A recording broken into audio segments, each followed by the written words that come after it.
Colleagues, looks like we have quorum and we're ready to go. Thank you very much. We're welcoming everyone to the August 18th, 2025 of the Executive Standing Committee. The Halifax Regional Municipality is located in Mi'kma'ki, the ancestral and traditional lands of the Mi'kmaq people.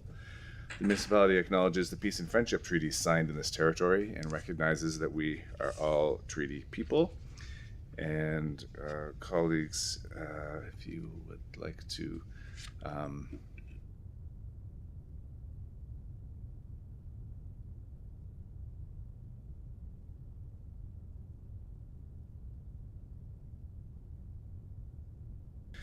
okay, we have regrets this morning from Councillor Cuddle, and maybe we'll look for a motion for the approval of the minutes of June 16th and August 7th, please.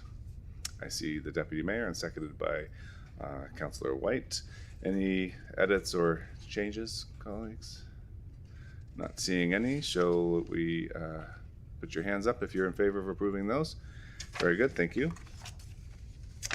And approval of the order of business, additions or deletions. Madam Clerk, do we have something to add today? There are no additions or deletions for today's meeting. However, there is just an administrative correction to note that item 15.4 in camera should be an in-camera information report versus recommendation. Information, not recommendation. Okay, thank you. Make a note of that. Okay, good. Then we'll move on to voting to approve that order of business. Hands up if you're in favor, please. Thank you very much. The order is approved. Any business arising out of the minutes? Not seeing any. Any conflicts of interest today, colleagues? Not seeing any. Motions of reconsideration, rescission, deferred business, tabled matters, all none. Madam Clerk, any correspondence for today's meeting? There's no correspondence received by the clerk's office. Okay, thank you. Any petitions, colleagues, today? Not seeing any. We've got no presentations. We have no speakers registered. Are there any speakers to speak on any matters? Are there any speakers? Are there any speakers? Okay. We will move on to section 13 reports, and that brings us to 13.1.1, review of bylaw C 1100, respecting campaign financing. And I see our able staff approaching the podium. The floor is yours when you're ready.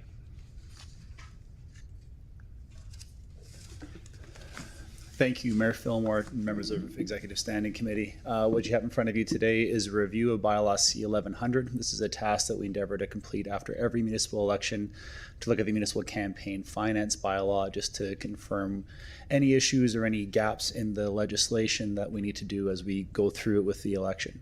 Halifax is the only municipality in Nova Scotia that has municipal campaign financing legislation, so it is unique to us. It also does come based on our ability to enact any legislation from the province of Nova Scotia. So with this, what you'll see is we've tried to address some of the items that Council directed us to review through the last election, including a municipal rebate program, as well as addressing some other gaps or opportunities we have to put some clarification within the bylaw. We also do have a recommendation to look at a letter writing from the mayor to the province of Nova Scotia to address some third-party advertising issues that came up in the last election. This would put us in line with many other jurisdictions in Canada and close a gap in legislation we believe is needed just for some clarification for as we approach the next municipal election, which will be in 2028. We're available if there's any questions, and thank you for your time this morning.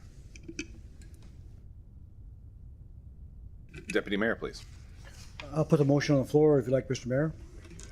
That the Executive Standing Committee recommend that Halifax Regional Council 1 adopt bylaw C 1103, amending bylaw C 1100, the campaign financing bylaw set out in the attachment 2 of the staff report dated July 10th, 2025. And 2, request that the mayor write a letter to the province of Nova Scotia requesting legislative changes to the Municipal Elections Act to regulate or allow municipalities to the ability to regulate third-party advertising in the municipal election campaign. So moved. Second. Thank you, Councillor. I have just a couple of small questions and a comment. I mean, comment first of all, we've come a long way. Liam, you were around when, we had zero regulations when it comes to campaign financing, and the mayor could have bought a horse with the money he collected for his campaign. So, now we have rules as we should, and very transparent. So I'm really proud of that, as they should be. And the recommendations here are pretty straightforward on the third-party advertising. I guess my question is around, there was one of the major changes we made that a business couldn't contribute, but now, respectfully and legally, the workaround that is the individual can make that change. When you look across the country, is that addressed differently? So if I own ABC company and I want to support my sister from Cape Breton here in her next campaign and give her lots of money, but the fact that I own an ABC company and I'm making that contribution, is there any way around that, or is that addressed in different ways across the country? Thank you very much, Mr. Mayor. Liam McSween, the Elections and Special Projects Manager at the Office of the Municipal Clerk. And through you to the councillor, our bylaw is pretty consistent with the approach for other jurisdictions across the country. We have expenditure limits, and actually in 2023 we tightened the rules a little bit more, right, to require that people are resident of the province of Nova Scotia. Right. We tightened up some of the residency requirements, and then we looked at those expenditure limits and the contribution limits as well too. So you can only donate, for an individual can donate, and it's only a certain amount that you can donate. And we played around with and tightened up the definition of the term individual.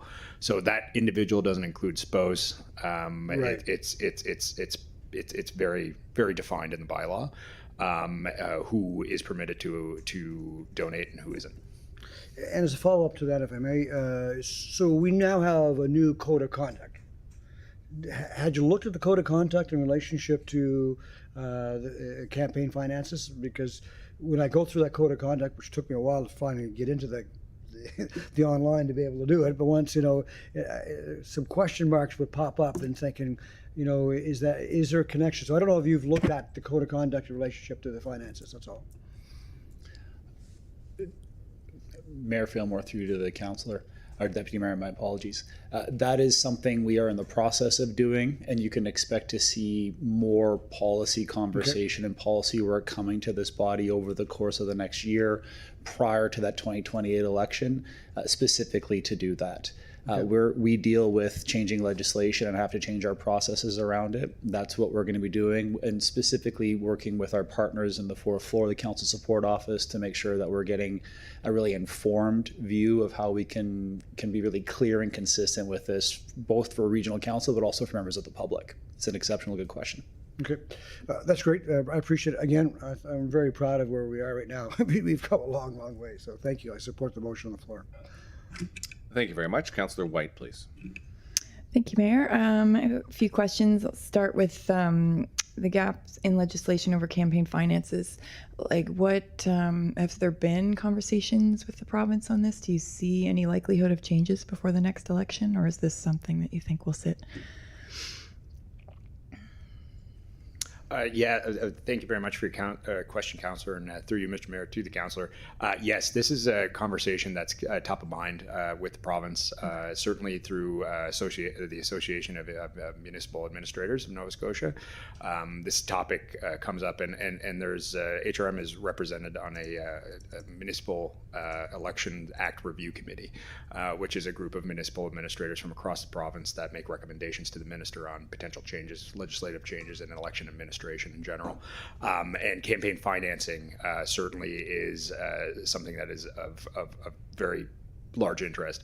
It really comes down to a resourcing issue for a lot of other municipalities in the province, because it requires staff, and it requires bylaws to be drafted, and it requires a lot of administrative work to be able to put some of these rules in place, and the monitoring of activities and so forth. So, but this is something that the Department of Municipal Affairs and Housing and Municipal Affairs is very much engaged on, and this is that MIRAC group is really going to be working to consult with other municipalities, certainly on tightening up campaign finance legislation and rules for other jurisdictions. Yeah, I think I meant to say third-party advertising. I don't know if I got that across. The same thing or not? On the radar as well. Okay. Yeah. It is. It's not. Yeah, it's certainly particularly out of it. I would say it's more of an issue for the Halifax Regional Municipality at this time, but it's definitely being discussed around in those boardrooms as well. Okay. Those discussions are ongoing as a potential flag. Okay, of thanks. What's happening? Yeah. My other question was about the trust accounts and why no one uses those. Could you just talk about that more? I didn't understand. Yeah, it's something that, thank you again, through you, Mr. Mayor, to the councillor. The trust accounts are not being utilized to an extent that we not in a great amount. Based on the number of candidates that we've had. And again, there's administrative costs associated with holding those funds and those types of things. So we took a look at across jurisdictions as well, and it's pretty varied how other municipalities deal with it. But in many cases, the requirement is there just to donate surplus funds, should they be there. So really, the encouragement should be for candidates to use their campaign funds and rather than us hang on to it for them, because there are costs and trust agreements have to be drafted and all those types of things that happen afterwards. So it's for the amount of usage that we've noticed, it made sense for us to bring these proposed amendments forward for council to take a look at. Okay, thank you very much. Ian, were you trying to jump in there? Mayor Fillmore to the councillor, the only thing I wanted to affirm was this letter writing component of this will formalize that being added to some of the political conversations as well, not just the administrative ones. So that's where that motion is in front of you on the third party advertising. Just to have that's the formal action we can do to really make sure that priority is put forward. Okay, thank you. Two quick questions of my own. Going back to the surplus funds, if we remove the municipality's service of caring for the funds in a trust account, what options are left to a candidate that might have a surplus? I think I just heard you, Liam, say that there's a mandatory contribution to a charity, or is it possible for the candidate themselves to just park that in their campaign account? The way that we have it, thank you for your question, Mr. Mayor.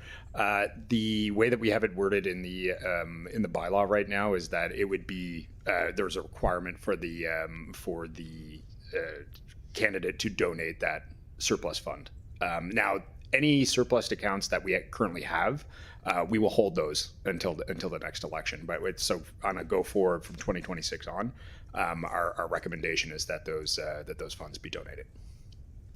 In surplus, any surplus that they have, but anybody who we currently have a trust agreement with, we will hang on to those funds. Okay, and do you have a sense of is that kind of mandatory contribution, is that present in other jurisdictions? Did we follow a model from somewhere else? That's correct. In many other jurisdictions, that component is in there. It's a registered charity or a nonprofit organization of the candidate's choice.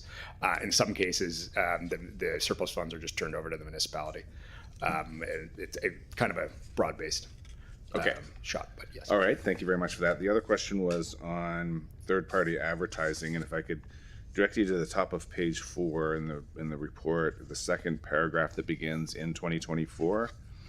I think there might be an incorrect word that is skewing what might be the intended meaning. So if we get down to the third sentence, the bylaw restricts campaign donations to individuals that are ordinarily residents. Should that not be from residents? The bylaw restricts campaign donations to individuals that are ordinarily residents of Nova Scotia. For example, contributions. So it's either referencing contributions to the candidate or contributions from a third party. Third party has to be a Nova Scotia resident. Okay, so I think that's meant to be from. That word should be donations from. Anyway, that's all right. We understand the meaning.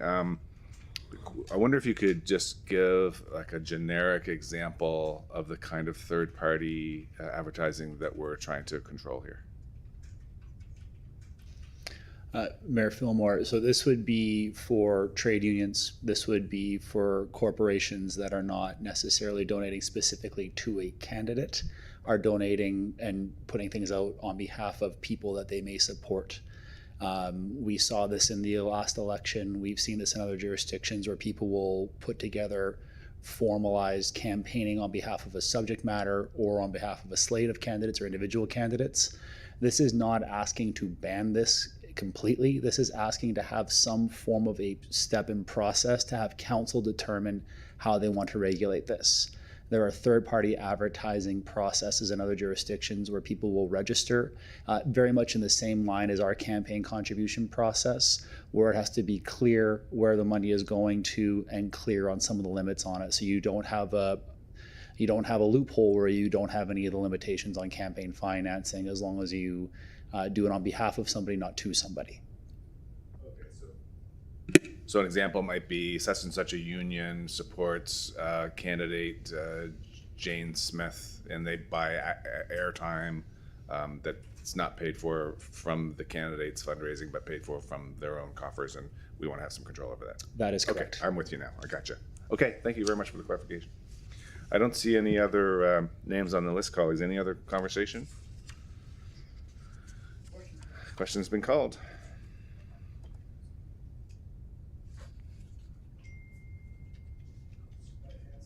Oh, sorry, by hand. Yeah, then hand vote there, colleagues. That passes. Thank you very much. Okay. That brings us to... I wonder if we could have a motion to go... Very good. Thank you, Deputy Mayor. The motion that in the in-camera private minutes of June 16, 2025 be approved but as circulated. So move.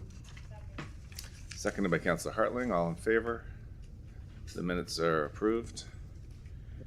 And Deputy Mayor, would you like to? Is there any interest in 15.2 or 15.3? Look at the two people sitting on those boards to do that in public.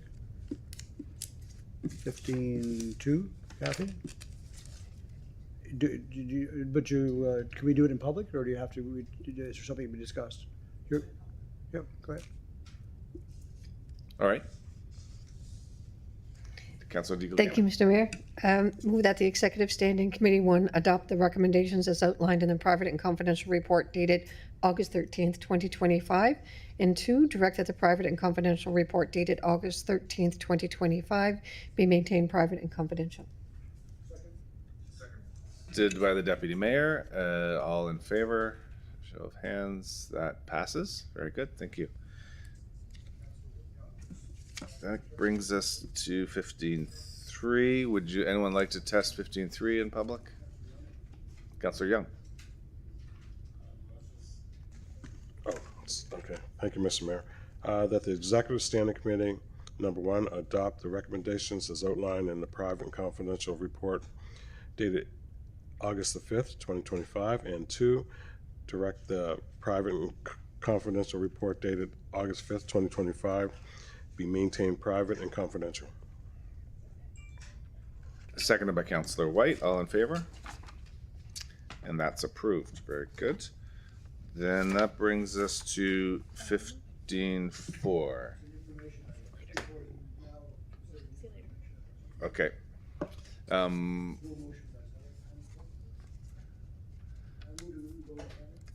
Okay, moved by the Deputy Mayor, seconded by Councilor White. All in favor? And colleagues, we're moving. Oh, that's good. Yeah. Okay. We'll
All right, Deputy Mayor, please. Thank you, Mr. Mayor. Put the following motion on the floor that the Executive Standing Committee, 1, adopt the recommendation as outlined in the private and confidential report dated August 15, 2025, and 2, direct the private and confidential report dated August 15, 2025 be maintained private and confidential. So moved. All in favor? Passes. And Tony, what?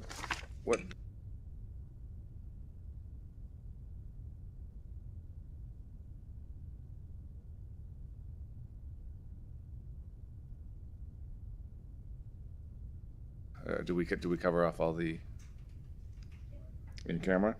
Okay, well then, colleagues, we are at the end of our agenda here.